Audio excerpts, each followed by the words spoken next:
بالله من الشيطان الرجيم بسم الله الرحمن الرحيم وما لي لا أعبد الذي فطرني وإليه ترجعون صدق اللہ العظیم۔ محترم سامعین، 23ویں پارے میں ہم داخل ہو چکے ہیں، جس میں سورہ یاسین کا باقی حصہ کور کیا جائے گا، اور اس کے بعد سورہ صافات ہوں گی، جس میں فرشتے صف در صف کھڑے ہونے کا ذکر ہمیں ملتا ہے، جس کی وجہ سے نام صافات ہے۔ اسی طریقے سے سورہ صاد ہے، جس میں بہت سارے انبیاؤں کا ذکر ہمیں ملتا ہے، اور اس کے بعد سورہ زمر، زمر کے معنی ہوتے ہیں ایک ٹولی کے، اور یہ کس اعتبار سے اس کا نام پڑا ہے اور اس میں کیا چیزیں آئیں گی، تھوڑا سا حصہ زمر کا اس بارے میں ہم انشاءاللہ کور کریں گے۔ عزیزان محترم، بڑی مشہور بات ہے، بڑی مشہور روایت ہم اکثر سنتے ہیں کہ سورہ یاسین قرآن کا دل ہے۔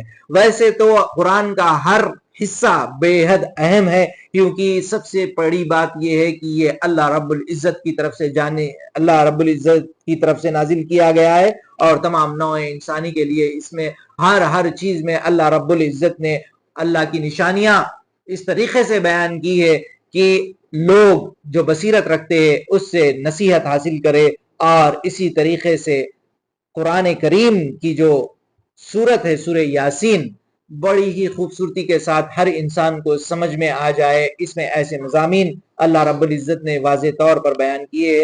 اور عزیزان محترم، قرآن جب ہم پڑھتے ہیں صرف اپنے دل کی خوشی کے لیے یا اطمینان کے لیے پڑھنے والی چیز نہیں ہے، بلکہ تلاوت کے اندر ہی یہ مفہوم ہے کہ ہم اس پر عمل کریں۔ تو اس کا مقصد یہ ہے کہ انسان کے اندر جستجو پیدا ہونے کے بعد کا جو مرحلہ ہے وہ ہمارے اندر آ جائے کہ ہم اس پر تلاوت کریں۔ تو یہاں پر سورہ یاسین میں جو باتیں بیان کی گئی ہے، پیغمبروں کی دعوت کس طریقے کی، یعنی کس طریقے سے ان کو مشکلات پیش کرنا پڑتا ہے، یعنی کہ پیغمبر جو دعوت دیتے تھے اس کا اس میں اس طریقے سے ذکر ہوا ہے کہ ان کو مار ڈالا گیا، ان کو جو سپورٹ کرنے آئے ان کو بھی مارا۔ اور اس کے لیے یہ واقعات ان صورتوں میں خاص کر ہمیں کیوں ملتے ہیں جس میں زیادہ فضیلت بیان کی گئی ہے، تاکہ ہمیں صبر کی تعلیم ہو اور قرآن کریم کو ہم لے کر اٹھے۔ یہی اصل دین کا مقصد ہے۔ اور دوسری چیز یہ ہے کہ اللہ رب العزت نے اس میں یہ بیان کیا گیا ہے کہ اللہ شانہ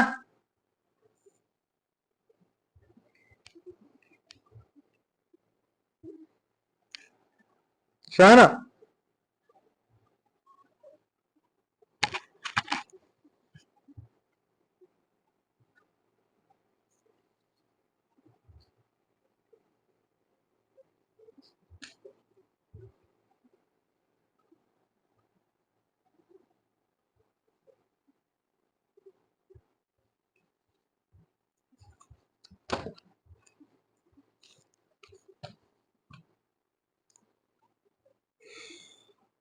اعوذ باللہ من الشیطان الرجیم بسم اللہ الرحمن الرحیم وما لی لا اعبد الذی فطرنی والیہ ترجعون صدق اللہ العظیم۔ محترم سامعین، 23ویں پارے میں ہم داخل ہو چکے ہیں۔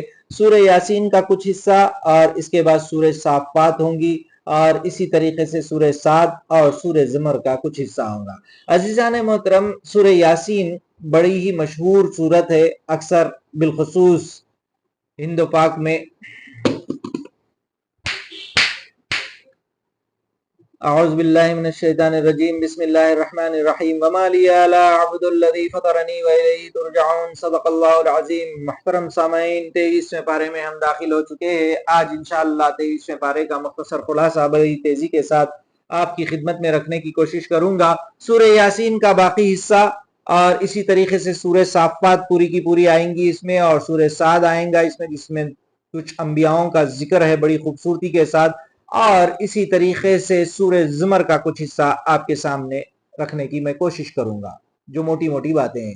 سورہ یاسین بڑی مشہور سورت ہے، اسے قرآن کا دل بھی کہا جاتا ہے اکثر طور پر۔ عزیزان محترم، جب ہم قرآن پڑھتے ہیں اس کا ہرگز یہ معنی نہیں کہ ہم صرف قرآن پڑھ کر بس خوش ہو جائیں۔ اللہ رب العزت اس میں ایسے لوگوں کا بھی ذکر فرمایا ہے جنہوں نے قرآن کی دعوت، یعنی اللہ کی طرف سے جو بھی چیزیں نازل ہوتی ہے وہ دراصل قرآن ہی ہے، اور جو انبیاء اس کی دعوت پیش کرتے تھے ان کے ساتھ کیا تکلیفیں آئی، کیوں اس صورت میں بیان ہوئی؟ اسی لیے بیان ہوئی کہ ان پر جو تکلیفیں آئی ہے وہ تکلیفوں سے تم ہمت ہارنے کی ضرورت نہیں. اللہ رب العزت کے نزدیک جو اجر ہے وہ تمہاری تکلیفوں کے بدلے میں جو دیا جانے والا ہے وہ بے شمار اجر ہے. اس کا تمہاری تکلیف کا اور اللہ کے اجر کا کوئی کمپیریزن نہیں. تم بس صبر کرو اور تمہیں اس صبر کا بدلہ اتنا دیا جائے گا کہ تم مطمئن ہو جاؤ گے. یہی بات یہاں پر ہمیں ابتدائی حصے میں 23ویں پارے میں ملتی ہے. 2 نبیوں کو یعنی کہ قتل کر دیا جاتا ہے, اس کی تائید میں جو شخص آتا ہے اس کو بھی مار دیا جاتا ہے. تو وہاں پر اس کے جذبات کو اس طریقے سے بیان ہوا ہے کہ وہ کہتا ہے کہ کاش یہ لوگ جانتے کہ اللہ رب العزت نے میرے ساتھ کیا معاملہ کیا ہے. یعنی کہ بالکل انسٹنٹ کیش ریوارڈ حق دائی کے ساتھ دینے میں اگر کسی کا یعنی کسی طریقے سے اس کو نقصان پہنچے یا جان بھی چلی جائے, اس کا مقام ایک شہید کا مقام ہے اور اللہ رب العزت سیدھے اسے جنت کی سیر کرا دیتا ہے. یعنی کہ برزخ کی زندگی بھی شاید اسے نصیب نہ ہو, قیامت کا انتظار بھی نہیں, بلکہ سیدھا کیش ریوارڈ اس کو تبھی کا تبھی ملتا ہے. یہ اس صورت میں ہمیں بات ملتی ہے. اور اسی طریقے سے تعلیم بھی یہ ملتی ہے کہ جب انبیاءوں کو نہیں بخشا گیا, جب تم اس دعوت کو لے کر اٹھو گے, جب تم قرآن کو لے کر اٹھو گے تو ہو سکتا ہے کہ تمہیں بھی تکلیف آئے. بس اللہ کے اجر کو سامنے رکھو اور صبر کرتے جاؤ. اور اسی طریقے سے قیامت کا منظر کھینچا ہے کافروں کا, کس طریقے سے گھبرائے ہوئے اٹھائے جائیں گے اور ان سے کہا جائے گا یہی وہ دن ہے جس کا تم انکار کرتے تھے. اور سوال جواب ہوں گے باضابطہ, اسٹیج سجے گا اور ہاتھ اور پاؤں اور جسم کے اعضاء کو اللہ قوت گویائی یعنی بولنے کی طاقت دے گا اور سب گواہی دیں گے.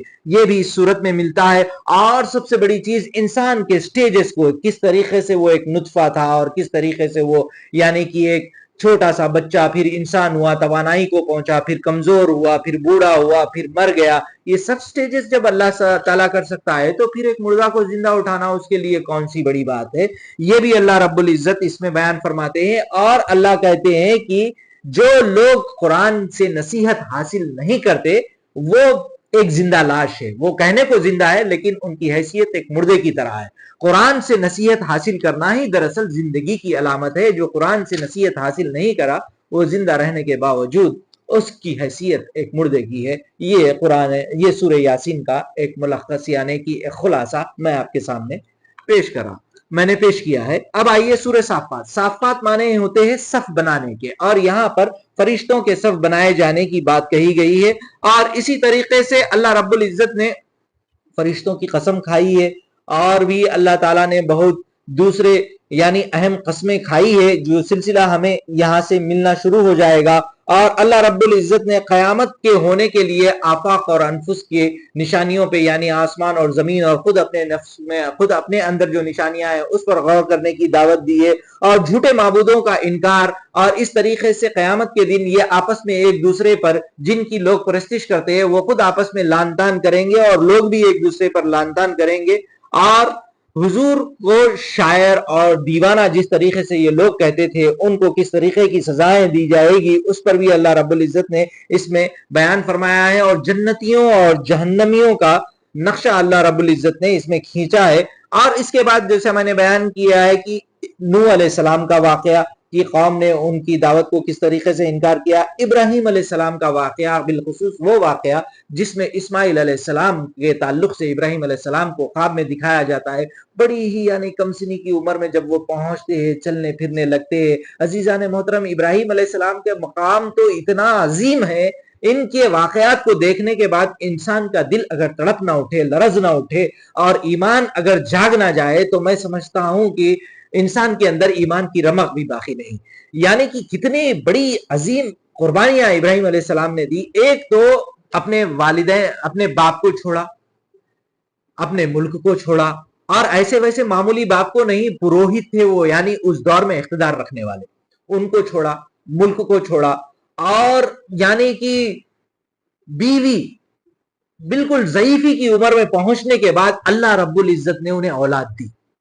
وہ اولاد جب کم سنی کی عمر کو بالکل یعنی کہ پیار محبت, سوچئے گا عزیزان محترم بالخصوص والدین اپنے کمسن بچے کو لے کر کتنا حساس اور کتنا جذباتی ہوتا ہے. ایسے موقع پر اللہ رب العزت ابراہیم علیہ السلام کو خواب میں بتاتے ہیں کہ اپنے بیٹے کو ذبح کرنا.